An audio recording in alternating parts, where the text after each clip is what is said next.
¿Qué tal? Buenos días. Iniciamos esta hora nuestro recorrido semanal por la actualidad política de las islas, con especial atención, como saben, a la actividad en el Parlamento de Canarias. Las cuentas de 2015 siguen centrando el debate en esta recta final del año, todo ello en medio de un debate nacional sobre la honestidad y la honradez de la clase política que ocupa estos días la primera página de muchísimos medios de comunicación. Para hablar de todo ello nos acompaña esta mañana la diputada de Coalición Canaria por Gran Canaria, María del Mar Julio. Señora Julio, muy buenos días. Gracias por acompañarnos. Muy buenos días. Después de lo que acabo de decir, de que estamos en medio de un debate nacional sobre la honestidad, la honradez de los políticos, ¿cree usted que estamos en el momento más difícil de la democracia en España, salvando lógicamente el golpe de Estado del 81? Sin duda que estamos en un momento muy difícil por precisamente la falta de credibilidad de los responsables políticos y de las instituciones en sí mismas.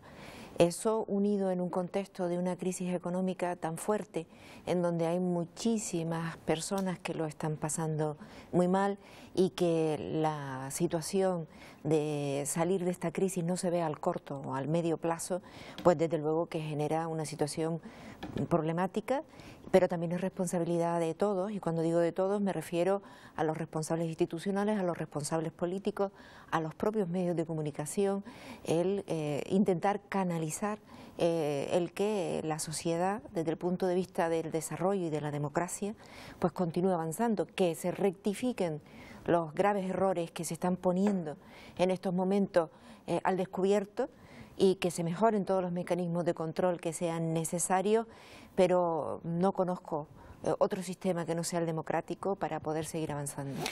Supongo que hay de todo y que no se puede meter a todo el mundo en el mismo saco, pero hay veces que los políticos dicen que son casas de brujas, que lo que se intenta es acabar con su carrera política, y yo le pregunto por el otro lado, ¿cree que hay razones suficientes para que los ciudadanos hayan dejado de creer o tengan esa falta de confianza en la clase política española? Yo creo que hay razones, claro que sí. Cuando uno ve cualquier medio de comunicación día tras día, pues es muy fácil entender que haya no solo el malestar, sino la falta de confianza, ¿no?, por parte de la ciudadanía. Creo que parte de la responsabilidad, o la mayoría, la tenemos las propias personas que hemos trabajado y que han trabajado en la vida pública durante todos estos años atrás. Ahora, lógicamente, como en cualquier cosa de la vida, no se puede meter en el mismo saco ni a todos los responsables políticos ni a todos los responsables de cualquier institución. Creo que hay miles de personas en Canarias y en el resto del Estado español que están trabajando día a día para asumir sus responsabilidades, que son honrados, que son honestos y que se entran y salen de la política igual que entraron, igual salen, ¿no? Y en ese sentido creo que tenemos que seguir, o sobre todo rescatar otra vez los valores del dedicarse a la causa pública, porque lógicamente es importante que las nuevas generaciones se vayan incorporando lo mejor que tengamos en la sociedad a trabajar por el bien público, porque si no, pues en manos de quién van a quedar las decisiones de esta sociedad. Bueno, pues esa es una buena pregunta. Enseguida vamos a hablar de este y de otros asuntos para conocer de qué se ha hablado. Esta semana en el Parlamento nos vamos a poner en situación precisamente acudiendo hasta la Cámara. Allí se encuentra nuestra compañera Patricia Santana. Patricia, buenos días. 2 enmiendas a la totalidad de los presupuestos del próximo año, unidad para suscribir un pacto por la infancia. ¿Por dónde empezamos? ¿Qué tal? Muy buenos días, Miguel Ángel. Pues esta semana vamos a comenzar con una pregunta formulada por el Grupo Popular. Los puntos de encuentro familiar son espacios neutrales para fomentar y mejorar las relaciones entre menores y padres en situación de conflicto familiar. En la actualidad existen puntos de encuentro en Gran Canaria y en Tenerife. El Grupo Popular preguntó en comisión sobre la situación de los puntos de encuentro familiar a raíz de un informe extraordinario realizado por el diputado del Común. Se tiene previsto desde su consejería, señor Hernández, atender a la necesidad de ofrecer una norma específica que regule los puntos de encuentro familiar. Se llevará a cara al futuro una correcta inspección y control periódico de los puntos de encuentro familiar. Se financiará de manera suficiente los puntos de encuentro familiar para que exista el servicio en cada isla con garantías. El punto de encuentro familiar de la isla de Gran Canaria lo financia en su totalidad el Cabildo de Gran Canaria.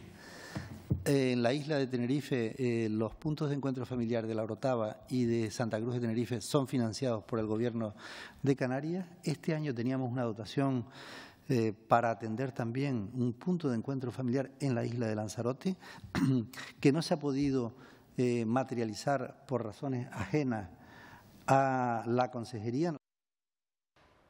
El pleno de esta semana arrancaba con una pregunta al presidente canario sobre la subida del recibo de la luz. Según el último informe de Facua, el aumento para el ciudadano medio ha sido del 18%. Paulino Rivero ha sido muy crítico con la gestión del Ministerio de Industria. ¿Qué opinión le merece el informe de Facua, donde se plantea que la factura media de la luz para el usuario tipo ha subido un 18% entre enero y octubre? Todo parece que apunta a que en ese ministerio se está más pendiente, más centrado en ver cómo se le echa una mano a sus amigos de Repsol que en resolver los problemas de los ciudadanos. Está previsto que la partida para la prestación canaria de inserción aumente en estos presupuestos para 2015 un 21%. Al Grupo Popular ese aumento le parece insuficiente y se lo ha planteado así al presidente canario en el pleno de esta semana. A pesar de los ajustes presupuestarios, la mayoría de las comunidades autónomas han protegido el gasto social y ¿sabe qué? Dedican el doble de financiación que su gobierno. Y encima hoy aquí presume públicamente, sin el menor rubor, de un incremento ridículo de 5 millones de euros para el 2015 para sufragar la PSI. Usted, que pertenece al partido que hace una amnistía fiscal para beneficiar a los ricos en España. Usted, que pertenece al partido que ha impulsado una reforma fiscal global para beneficiar a los ricos en contra de las clases menos pudientes en España. Usted que es del partido que es de la caja B, usted no está en condiciones de dar ninguna lección de ética en esa Cámara. Debate de primera lectura de los presupuestos para el próximo año, un proyecto de ley al que se le han presentado 2 enmiendas a la totalidad que no han obtenido el respaldo suficiente para salir adelante. El primer debate en pleno de los presupuestos se ha saldado con el rechazo por parte de Coalición Canaria y PSOE de las 2 enmiendas a la totalidad presentadas por la oposición. Para el Grupo Mixto, las cuentas siguen los dictados del gobierno de Rajoy y no impulsan el crecimiento económico. ¿Sabe quién es la única que retrocede en su presupuesto? Esta. El resto suben. Desde Baleares a Andalucía, desde Asturias a Aragón, desde Extremadura a Madrid, todas. ¿Y saben por qué? Porque ustedes han hecho un presupuesto no para la gente, han hecho un presupuesto para Montoro. Los populares dicen que hacen falta más medidas de estímulo económico que permitan salir de la crisis. Hemos presentado una enmienda a la totalidad, conscientes de que Canarias no merece parches. Canarias merece unos presupuestos para la recuperación. Comiencen ustedes con la retirada de estos presupuestos, señor consejero. Continúen con un cambio de actitud y muestren diálogo y transparencia y culminen con una ley de presupuestos a la medida de los canarios. Socialistas y nacionalistas, conscientes de las dificultades con las que se elabora el presupuesto, valoran el aumento en servicios sociales. Los presupuestos de gasto del 2015 continúan la senda de ejercicios anteriores al priorizar los gastos en educación, sanidad y políticas sociales, al tiempo que mantiene la contención y reducción en los gastos corrientes. Los socialistas, desde el primer año, planteamos como objetivos prioritarios de la acción del Gobierno asegurar los servicios básicos de los ciudadanos. Señorías, los presupuestos de esas comunidades, precisamente de las que usted acaba de nombrar, son algunas de las grandes beneficiadas en el reparto injusto de los presupuestos generales del Estado. Precisamente lo que le hemos pedido nosotros, es que haga un reparto más equilibrado. Por su parte, el Gobierno ha reiterado su objetivo de trabajar por el empleo, la sanidad y los servicios sociales. De cara a 2015, el Ejecutivo prevé un crecimiento para Canarias de un 2% del PIB. Una vez más, con ese compromiso del Gobierno, reforzar la sanidad, la educación y las políticas sociales. Y lo hace incrementando todas sus partidas. El gasto social en 2015 sube 52 millones de euros. Canarias estará en el grupo de cabeza de las comunidades autónomas que más elevarán su Producto Interior Bruto en 2015, después de cerrar 2014 como la comunidad autónoma líder del crecimiento en España. El proyecto de ley sigue su andadura en el Parlamento, donde en el mes de diciembre se producirá el debate final de los presupuestos. El pasado 28 de octubre, la Consejería de Educación recibió una comunicación del Gobierno del Estado sobre la posibilidad de recurrir la Ley Canaria de Educación con 17 objeciones planteadas al texto legal. José Miguel Pérez está convencido de que la norma es plenamente constitucional. Sería inexplicable, y por eso el motivo de esta pregunta, sería inexplicable que el Partido Popular presente objeciones a mejorar la educación infantil en Canarias, presente objeciones a que Canarias participe de las evaluaciones de diagnóstico. La ley aprobada en este Parlamento es constitucional, plenamente constitucional. Tengo claro también que las objeciones que ha apuntado el día 28 de octubre, cuando recibimos la comunicación del Gobierno de España de iniciar un procedimiento según las previsiones que se encuentran en nuestra normativa de plantear el posible recurso.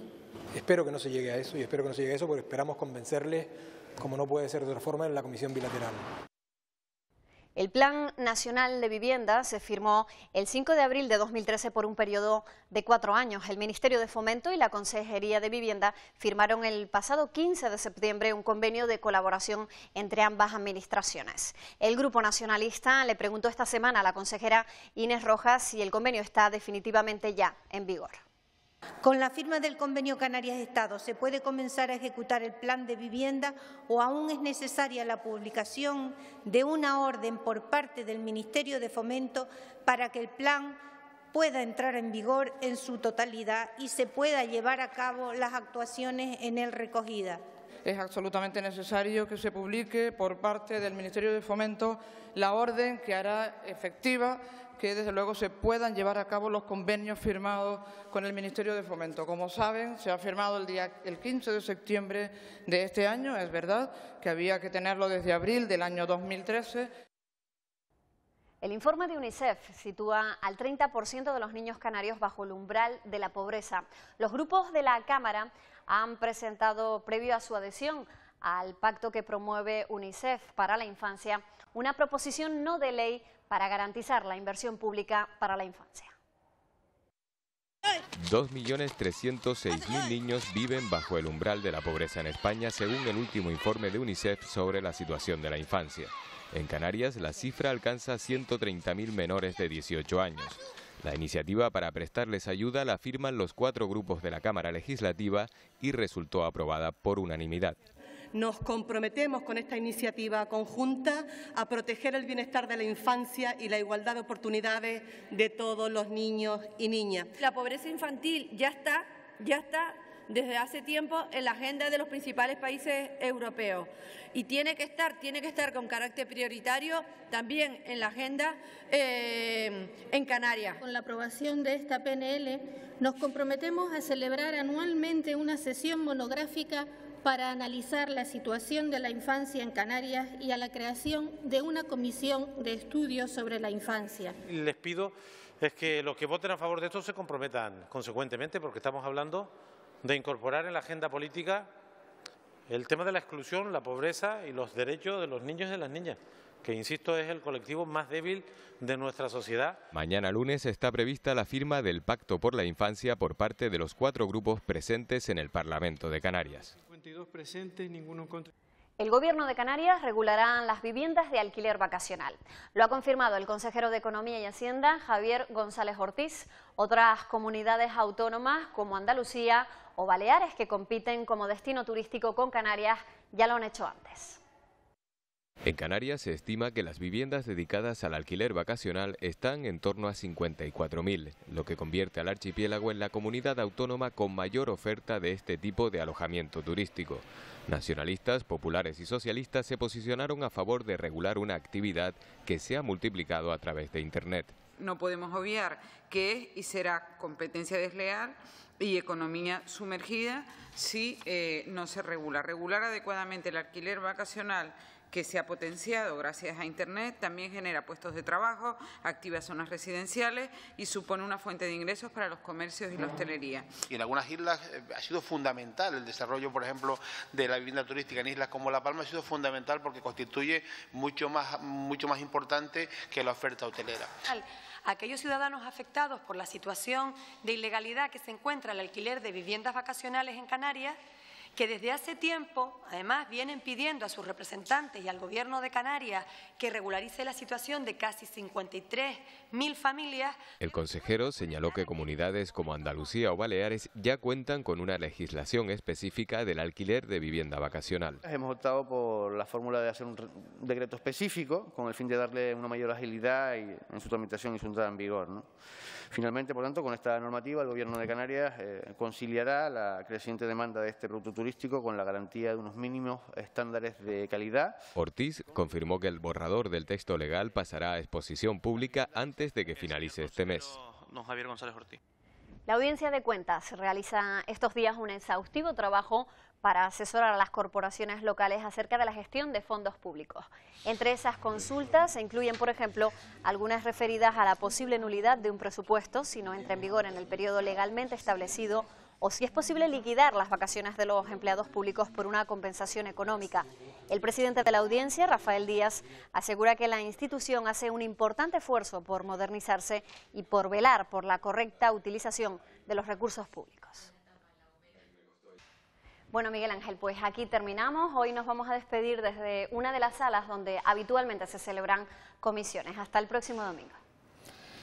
Muchas gracias, Patricia. Más completo ese resumen imposible. Hasta la semana que viene. 2 enmiendas a la totalidad, señora Julio, de los presupuestos de 2015, nos contaba nuestra compañera, enmiendas presentadas por los grupos de oposición que no han salido adelante. Nos hablan de que hemos salido de la crisis, por lo menos de que la peor parte de la crisis ya ha pasado y sin embargo los presupuestos canarios desde el próximo año se reducen. ¿Cómo se entiende eso? Bueno, el Gobierno de España, concretamente el señor Rajoy y el Partido Popular, habla de que salimos de la crisis. Pero aquí en Canarias nos preguntamos precisamente eso, cómo es que si salimos de la crisis, cada vez en los presupuestos del Estado el dinero que se destina a Canarias disminuye y no ocurre lo mismo con el dinero que el Estado destina a otras comunidades autónomas. Hay algunas que incrementan su presupuesto en inversiones incluso en un 80%, mientras que en Canarias el descenso continúa no solo en inversiones. En lo que vamos de legislatura, desde que está el Partido Popular en estos años se han disminuido 600 millones para los convenios de carretera firmados, sino que además se vuelve a producir un descenso en la financiación de los servicios públicos, ¿no? Nosotros nos preguntamos por qué los recortes que el Gobierno de España hacen hacia Canarias son los mayores, siendo la comunidad autónoma. ¿Y usted por qué cree que es eso? Porque el ciudadano de a pie se pregunta, ¿y por qué? Porque nos tienen manía, no puede ser algo tan simple como eso, ¿no? Desde luego lo que está claro es que el Partido Popular en Canarias, que está gobernando en el Estado español, no está defendiendo los intereses de Canarias. Conforme el Partido Popular en Baleares o en otras comunidades autónomas está pidiendo al Gobierno de España un mejor trato para sus ciudadanos, nos encontramos que aquí el Partido Popular de Canarias dice que estos presupuestos para Canarias son maravillosos. ¿Usted cree que al final un gobierno en Madrid favorece a las comunidades autónomas en las que gobiernan las mismas siglas y maltrata a las que no gobiernan? Es decir, no es que lo crea, es que objetivamente es así. Lo decimos nosotros y lo dicen otros partidos de otras muchas comunidades autónomas que no gobierna el Partido Popular. Estamos hablando de Andalucía, estamos hablando de Cataluña. Estamos hablando de Andalucía, de Cataluña, de otras comunidades en donde también se produce una merma importante en los presupuestos, ¿no? En estos momentos el incumplimiento del régimen económico y fiscal es algo que, además de ser objetivo, se ha ido profundizando. Es decir, la brecha que nos separa en cuanto a la financiación por habitante que hace el Estado, que debería de ser equitativo y dar por lo menos a todas las comunidades autónomas una financiación equilibrada. No se entiende que siendo Canarias el único territorio ultraperiférico que tiene España, se produzca un maltrato en este sentido. No se entiende. Un ejemplo muy claro, ¿no?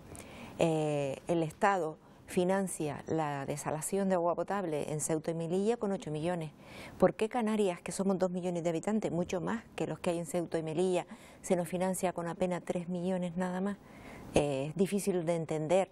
Es difícil de entender que haya habido un incremento en los presupuestos del Estado de miles de millones para que el AVE pueda llegar a otros territorios españoles que a su vez están ya comunicados por carreteras, por autopistas, por mar y por aire a través de los aeropuertos. ¿Usted reclamaría ¿no? que el Partido Popular de Canarias por lo menos se peleara un poco más? Es que se pelee algo, porque el problema es que no se está peleando nada, es decir, en contraposición... Claro, lo que pasa es que si ellos se pelean, a lo mejor piensan que la medalla se la cuelgan ustedes. Es decir, ustedes, me refiero a los dos grupos que forman el gobierno en Canarias, estamos hablando de Coalición Canaria y Yo Partido creo que lo que hay Socialista. que defender es los intereses de los ciudadanos. Los ciudadanos nos votan a todos para que defendamos sus intereses, ¿no? Y en estos momentos, la situación crítica en la que estamos viviendo, en una crisis económica como esta, hay que hacer causa común Y dejar de lado, los intereses Le traigo partidistas. la entrevista a Canarias otra vez. Quedan prácticamente 6 meses para celebrar unas elecciones autonómicas, 5 meses apenas para que se disuelva el Parlamento. ¿Cuáles son, a su juicio, señora Julio, los proyectos de ley más importantes que tiene el Parlamento ahora mismo sobre la mesa y que habría que aprobar antes de que termine la legislatura? Bueno, pues uno de ellos, por ejemplo, es el presupuesto, ¿no? Porque evidentemente dentro de la dificultad, este presupuesto, que es una ley, hay que destacar que ya 71 de cada 100 euros se dedican a los servicios públicos, a sanidad, a educación, a servicios sociales, etcétera, etcétera, ¿no? Pienso que eso es importante para aprobar dentro de toda la dificultad que hay en este sentido. Hay otras leyes que están en trámite que tienen que ver con materias de servicios sociales, con la PCI, por ejemplo, que también es importante que salgan adelante. Hay otro elemento que está encima de la mesa, que es el estatuto, la modificación del estatuto, que evidentemente a corto plazo no va a resolver nada, pero sí que es importante que Canarias pueda incorporar en el Estatuto de Autonomía, y a poder que pudiéramos en su momento en la Constitución, la obligación legal por parte del Estado de financiarnos adecuadamente, de que se cumpla lo que dice la ley del régimen económico y fiscal. Yo creo que en el poco periodo de tiempo que tenemos, pues hay que priorizar las leyes que haya que cambiar. Otra ley que a mí me parece prioritaria que hay que cambiar, que además es algo que personalmente hemos batallado bastante, es la ley turística, de forma de que se flexibilice para poder construir hoteles de 4 estrellas. Un tema en el que usted ha peleado bastante. Que hemos peleado bastante. ¿Por qué? Porque nos parece que es el momento adecuado para facilitar la inversión, desde luego en terreno ya clasificado, no usando nuevo... No consumir más suelo, pero sí permitir la inversión con... ¿Para qué? Porque evidentemente en estos momentos es necesario buscar empleo en aquellos sectores que son capaces de contratar masivamente, ¿no? Entre ellos es el turístico y la construcción. Actualmente el Parlamento de Canarias, señora Julio, tiene 4 grupos parlamentarios, 21 diputados del Partido Popular, 21 diputados del Grupo Nacionalista Canario, 15 el Partido Socialista y 3 diputados el Grupo Mixto con Nueva Canarias y con el PIL. ¿Cómo se imagina usted el próximo Parlamento de Canarias, el que salga de las urnas el mes de mayo del próximo año? Bueno, pues según parece las encuestas... Se lo digo porque las encuestas hablan de nuevas fuerzas que entran en escena y esta misma semana Podemos anunciaba que sí se va a presentar a las elecciones autonómicas. Pues evidentemente si se produce un incremento de grupos parlamentarios, lo que está claro que en este sentido habrá una mayor diversidad en el arco parlamentario y eso llevará a que todos los grupos parlamentarios tengan que hacer un mayor esfuerzo por buscar puntos de encuentro, por buscar el mayor consenso posible, ¿no? Yo creo que es bueno para la democracia el que, bueno, pues puedan participar, si los ciudadanos lo consideran así, distintos grupos políticos, distintos grupos parlamentarios. Lo que también es bueno es que tendremos que empezar. Pero a ustedes les van a quitar votos, digo a todos en general, es decir, si entran nuevas fuerzas, evidentemente se va a producir una disminución de votos hacia las fuerzas que tradicionalmente han gobernado. ¿A qué se debe esa aparición? ¿A un descontento ciudadano del que hablábamos antes? ¿A que no han hecho las cosas bien? ¿A que la sociedad necesita cambios? ¿A qué lo atribuye usted? Yo pienso que todo resultado electoral que genere una mayor diversidad no hay que valorarlo con miedos ni hay que valorarlos negativamente. Creo que además tendremos que ir introduciendo en Canarias y en general en España la cultura del diálogo y del consenso y de los pactos con una mayor fuerza, como yo pienso en este sentido. En Canarias no, pero porque no hemos tenido mayorías absolutas, pero si miramos lo que ha ocurrido en España, yo saco personalmente la conclusión de que las mayorías absolutas y el bipartidismo que hemos vivido en el ámbito del Estado español no han sido buenos para esta democracia. El que hayan voces distintas en un arco parlamentario, sea el que fuere, no es malo. En principio yo creo que es positivo. Lo que está ocurriendo en estos momentos es que hay una crisis económica brutal. No hemos sido capaces de dar respuesta a la situación que están viviendo la mayoría de los ciudadanos y evidentemente están surgiendo nuevas fuerzas políticas que, como todo, en el momento en que estamos en una campaña electoral, quien no tiene pasado tiene más posibilidades de prometer, sin que entre en contradicciones. Conforme ya se empieza a tener responsabilidades de gestión, pues evidentemente se empezarán, se pueden echar cosas en cara cuando alguien se empezarán a ver una mayor dificultades a la hora de afrontar esto. Pero solamente concluir, estamos viviendo un momento muy difícil porque además estamos en una crisis internacional en donde las medidas más importantes no las toman las comunidades autónomas ni los municipios ni los ayuntamientos, sino incluso vienen desde Bruselas, vienen desde Europa, y la capacidad de maniobra que tienen las comunidades autónomas e incluso a veces los estados cada vez es menor. Y le pregunto qué parte de culpa en el éxito de estas nuevas formaciones que llegan, aparte de la situación de crisis que hablaba usted, la pueden tener todos esos casos de corrupción política que hemos visto, bueno, prácticamente llenan los telediarios a nivel nacional, pues también en comunidades autónomas, los casos Monago. Esta semana veíamos en Canarias el caso de Águeda Montelón, un miembro de la mesa del Parlamento, declarando en un juzgado. El jueves se imputaba al actual candidato de Coalición Canaria a la presidencia del gobierno también por otro caso. ¿Qué parte de culpa tienen todo eso, esa imputación, esa judicialización de la política? Casi no lo digo. Yo creo que con carácter general, lógicamente que eso que se está produciendo desde hace mucho tiempo, estamos viendo lo que ha ocurrido pues con las distintas tramas, la Gürtel, en fin, todos los casos que se están viendo en muchas comunidades autónomas, presidentes de gobiernos autonómicos que están, pues... Estamos hablando del caso de Griñán, de Manuel Chávez, estamos hablando de todo el territorio nacional. O el caso de Baleares, que un expresidente Jaume Mata, pues en estos momentos también está no solo imputado, sino que ya está culpabilizado, por así decir. Todo eso, desde luego, que no favorece, al contrario, la imagen del ciudadano ante los responsables públicos y, sobre todo, ante la credibilidad de los mismos, ¿no? Lo que también es verdad que hay que diferenciar aquellos casos en donde se produce una imputación porque por una corrupción, en donde se ha producido el aprovechamiento de dinero a interés propio o hacia un partido, de otros muchos casos en donde se imputan a personas que después quedan exoneradas, quedan libres. Hemos visto el caso ICFEN hace muy poco, o otras situaciones en donde, desde luego, hay que dejar que la justicia actúe y verdaderamente no condenar a nadie hasta que la situación quede totalmente clarificada, ¿no? Estamos prácticamente terminando, pero no puedo dejar de preguntarle sobre qué van a hacer ustedes con el candidato, con Fernando Clavijo, candidato de Coalición Canaria a la presidencia del gobierno, el imputado esta semana. Ayer sábado hubo una ejecutiva de Coalición Canaria en Tenerife. Mañana hay una reunión de la permanente de Coalición Canaria. ¿Usted cree que debe seguir adelante o debe dar un paso al costado? Bueno, son decisiones que le toca tomar a los órganos en su momento, cuando se discutan.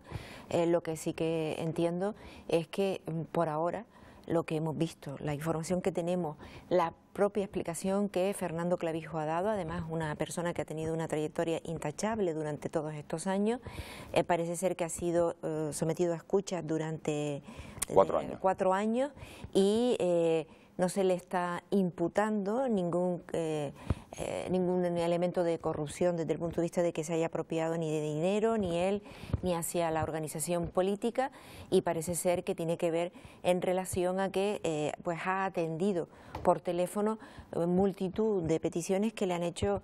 Es un hombre que tiene por costumbre atender personalmente a sus vecinos. Y en ese contexto, en esas escuchas, es donde se han producido imputaciones que habrá que demostrar verdaderamente si esas supuestas causas que se les imputan o que se le imputan, digamos, son causa de delito. Él ha dado las explicaciones correspondientes en donde todo lo que él ha trasladado a la opinión pública, que tiene la conciencia absolutamente tranquila y además que ha obrado siempre conforme a los informes técnicos de los servicios jurídicos del ayuntamiento, ¿no? Bueno, pues vamos a estar muy pendientes de todo lo que ocurra en esa permanente de Coalición Canaria de mañana lunes. Muchísimas gracias, señora Jules, por habernos acompañado. Le voy a invitar a que se quede con nosotros un instante porque todas las semanas, como saben, sometemos a uno de los diputados del Parlamento de Canarias a un test más personal. Son preguntas cortas, respuestas rápidas, Hoy se somete a ese test el diputado del Grupo Parlamentario Socialista, Ignacio Lavandera. Corrió la lista porque un compañero pasó a ser senador por la comunidad autónoma y entré como parlamentario regional. Eso no depende de mí, depende del partido, pero 4 años más, sí. Sí, 8 años creo que es un tiempo razonablemente suficiente para estar en un mismo cargo público y no perder la ilusión y el empuje que se debe tener. Ni lo bajaría ni lo subiría, simplemente los pondría acorde a la situación económica real de la sociedad por la que están trabajando. La haría más cercana a la ciudadanía y un mayor dinamismo dentro de la institución. Sí, Facebook diariamente y ocasionalmente Twitter, siempre que puedo en casa. No especialmente, pero procuro intentar seguir la dieta mediterránea por los beneficios que tiene para salud. La deshago en pareja y la hago en pareja.